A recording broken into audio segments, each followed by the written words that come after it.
Для лечения необходимо на данном этапе мы сняли слепки с доктором, который приезжал с Еревана. И данные слепки мы отправляем в Ереван, и там на их основе изготавливаются ортезы.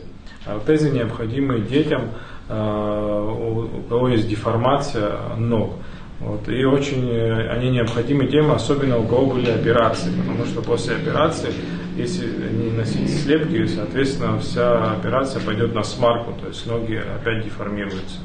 Врач с Еревана приезжал, мы слепки снимали, и надо нам ортез одевать, чтобы ножку фиксировать. Вот он немножко неправильно идет.